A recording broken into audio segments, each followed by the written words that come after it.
Hey, my name is Chad. Welcome to this video. We are out at my range, which is built in the middle of a literal farm, hence my cool name, the Freedom Farm. So down here, right now we've got some wheat planted that'll be coming up in the fields, but there's a creek that runs through part of this section, and I cleared some trees and I've got most of my targets set up back in there. Getting into the long range stuff, I'm using more of the field and like shooting over the field and then into the tree line where I'm setting up targets. But we got a cool one to set up today. So if you've watched many of the long range channels, you know that Erik Cortina has his Blackjack challenge. That's down in South Texas, pretty good distance for me to drive. Not terrible, but it would be days off work. And I'm a weird person. I literally hate taking any days off work. I'd prefer to work without phone calls and customers and call that a vacation and just get caught up on stuff instead of actually take days off from work. But getting down there to try my hand at his Blackjack challenge, that's going to be tricky for me. So I talked to MGM Targets and they built me like a custom KYL rack. I was looking at several. I like the look of theirs the most, and they put this together for me.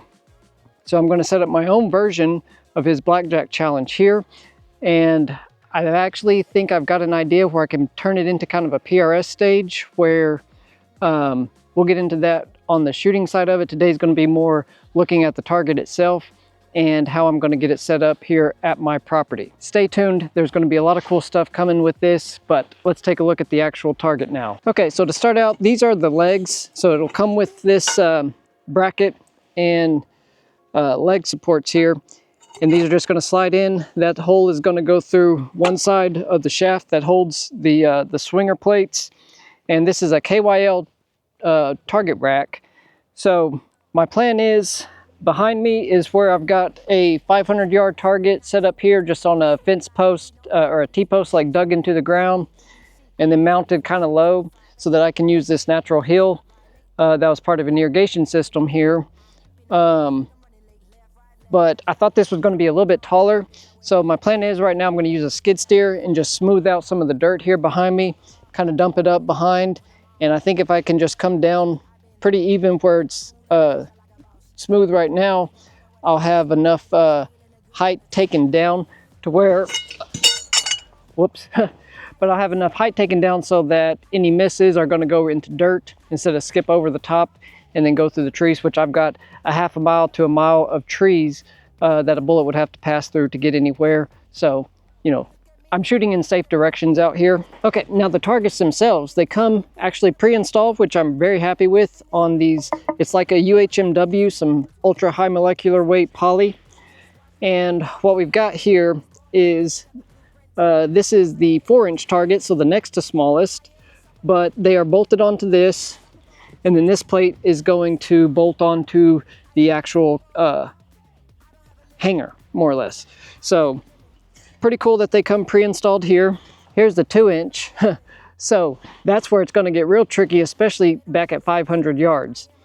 But I've got them all the way 12, 10, 8, 6, 4, and 2. All right, we'll just set this up on this hay bale here to take a look. But you can see, so each of these are spaced out with spacers in between, so it's going to keep distance proper. And obviously if they get hit hard enough, they're going to swing, so they're going to be audible as well as visible. When you hit them, they're going to move. Obviously I think we got 2 down here, so it'll be 2, 4, 6, 8, 10, and 12. So you can see the spacing in between is different. So as the targets get smaller and closer together, they're going to be closer together on the spacing between each of them. So that's the overall setup. There's the rest of the plates. I got them just in between these hay bales so that I don't run over them with the skid steer. And then this is going to be the area. So that target is right at like 497, 499 from my PRS prop that's over at the road. So I'm just going to dig this dirt. You can kind of see how we dug some out here, and that was the dirt that I filled some tires with back down in my 0 area and pistol range. So I'm just going to dig this dirt out, dump it up behind it, try to get a flat base, and then set up this target. I'll have to bolt up all of these plates into here. So they come with all the hardware needed. And you can see, as usual, I'm always fighting the light, so sun is going down, but there's a skid steer. We're gonna hop in it, get this done, and then bolt this together and see if we can't have a nice target set up here to get some practice in on maybe Thanksgiving Day and all throughout the winter. Hey, we're picking this up after a few minutes, and to nobody's surprise that has watched my videos over the last few weeks, it's already dark on me again. So I really do not like this time change stuff. Like, let's just go back to the normal one and leave it there. It's ridiculous losing hours at the end of the day. This is my best time to work. Okay, so like I showed you earlier, this is the little guy, but I went through and tightened these nuts on the back, and I wanted to show you kind of how it assembles onto this MGM KYL rack. This is actually a really nice setup here. So let's hop down there and take a look. So I've already taken the nuts and washers off, but we're gonna leave the bolts through the front side. This plate is gonna go with the carriage bolts through the front so that our nuts are on the back. So if, you know, protects them a little bit, but we're just going to go in here and then add our washers and lock nuts, tighten down, and we're good to go. So I know I'm fighting with the light here, but this thing is impressively well put together. Okay, so I was using like a ratchet screwdriver earlier, and you know, that did plenty good job at getting it done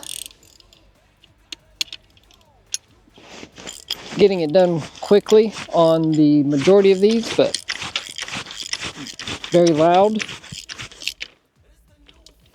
And it is getting quite chilly today. Of course, it was like 20 degrees warmer yesterday here in Oklahoma. So one thing that I'm starting to see already that I really like about this, you don't have to like tune it with the tightness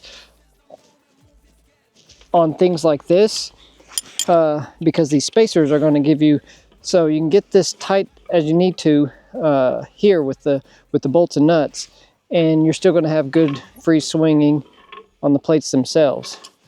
Now, here's the other cool thing. So we got spacers. Say we get a good smack on it. There we go. So we'll see how good I can do at actually getting to get a full rotation out of this. I think I may be able to get it a couple times, but I don't know, we'll see. Okay, so I've got a kind of cool little light that is up above us here, and it's pretty effective at a work light. Get it up high and it floods the area pretty effectively. Not the best for filming, obviously, but for just getting out and doing some work, it's really great. It's sold by actually a moto company. It's Risk Racing, but they've got a light line, and this is one of their tripods. It's, I don't want to look right at it because it's pretty bright, but I would say that is about 8 feet up in the air. And I mean, obviously putting out enough light that you can see shadow as I'm trying to guard my eyes from looking directly at the bottom of the, it's like a lantern on the bottom, putting out a lot of light low, or you can have a spotlight from the top or a regular flashlight. So pretty cool little light. I'm a sucker for lights as well as bags. So I have more bags than flashlights, but I never turned down the chance to try a really cool flashlight. Okay, so here it is all finished up. So there's my plate on my T-post there. And here we are, right about 500 yards with this. I think what I'm probably gonna have to do is take a couple shots and then come down and adjust the angle a little bit and get to where I'm shooting kind of at a straight angle to this so that I can hit it most effectively to try and get some spins out of it. 12, 10, 8, 6, 4, and that little tiny 2-incher down there. So this will all work out pretty cool. You can see behind my dirt pile is well raised up. I mean, from down low, it's about double the height of my targets. So, you know, any misses are going to go directly into a huge pile of dirt, and we won't have any strays flying around. Try to come up a little bit and see that light up there. So you can see that thing's putting out a pretty good flash there. So really, really cool. All right, we might run out to the road and give it a shot here in a moment. Okay, we're gonna give this a try. It is 7:45 p.m. It's been sundown now for 2 hours, and looks like I got somebody driving up the road here. So I'll probably chat with them for a moment, then we'll come back. And I loaded up 4. They're some of my less good reloads, ones that I would not put in with my match stash. So I got a flashlight down there. I had to turn the reticle on, and we're just gonna see if we can get a couple hits out here. That's the sheriff. So one of my buddies, I'm trying to get him into shooting with me also. So, all right, we've got the reticle on. It should be recording. We'll find out as I'm editing this if you guys get to see what I see or not. I didn't have time to put my contacts on before I ran down here this evening, so we're gonna try this the normal way with glasses. And my fingers are already getting very, very chilly. Okay, flashlight is in position down there. Let's see what we can do. Okay, I'm gonna turn this light off just so that I can see a little bit better. You may be able to see the light down there. Okay, very cold barrel because it's a cold night. I think we'll go for the 10-inch. Got him.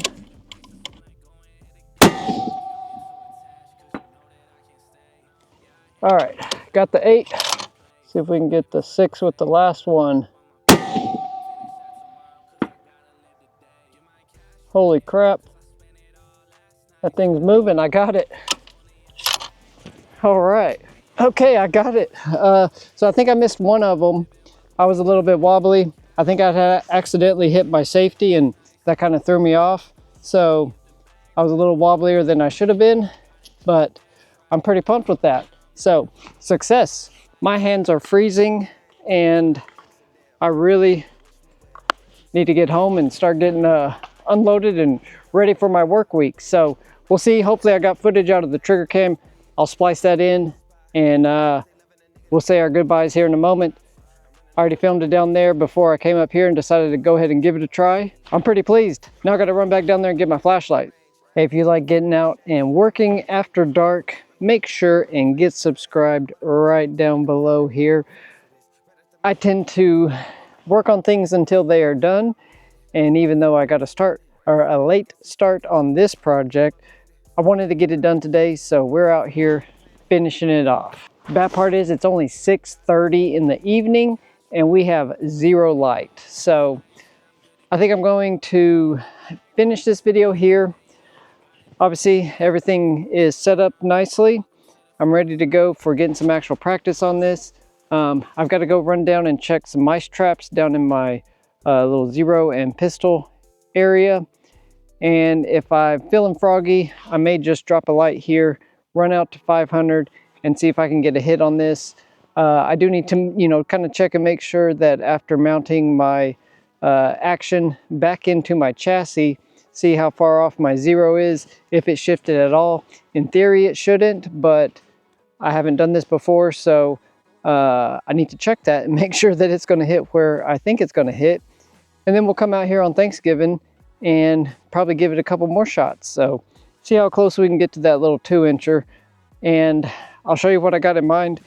I really think I've got a cool PRS kind of stage thought up using this. So we'll start prone on one side of my skill stage barricade that I built that's out there at the road. Boom, get down, start prone. Once you get your first hit, get up to the first level on the barricade on the bag, and you got to fire to hit to move to the next position. So take your shot at the second target, get your hit, move to the third position, and get your hit, then move to the 4th position, get a hit, move down to the 5th position on the barricade and get a hit, and then get back down prone on the ground on the other side of it and try to get that little 2-incher. So we'll see how that idea works, but it will add some difficulty to this over Erik's Blackjack challenge where they're just shooting from prone. This is doing it that way would make you have to move around, get your blood flowing, get your heart rate up, and that obviously causes more difficulty to make high accuracy shots when your heart is pumping and you're breathing harder. So I'm going to see if I can do that and make this even more difficult than a 2-inch target at 500 yards. So stay tuned for that. That's definitely coming soon. Well, my hands are getting cold and I've still got a couple things I want to get done tonight. So I'm going to get out of here. I really do appreciate everybody that hangs out with me. Let me know what you think about this KYL target from MGM. It is really, really nice. And if you're in the market for one, definitely check theirs out. This is one of the nicer ones that I have ever seen. I'm going to hate to put some dings on it with bullets, but that's what I got it for. So we're going to tear it up pretty good, but they make their stuff really solid. I've got several targets from MGM and they have all been excellent. This is a beautiful piece of work. I got to give them props for that. Thank you very much for hanging out with me for a few minutes from the daylight down after dark. I hope you had a great Thanksgiving with your family and or friends out there. I really do appreciate you hanging out with me for a few minutes. Have a great rest of your day and a wonderful weekend, and we'll see you on the next one. Bye.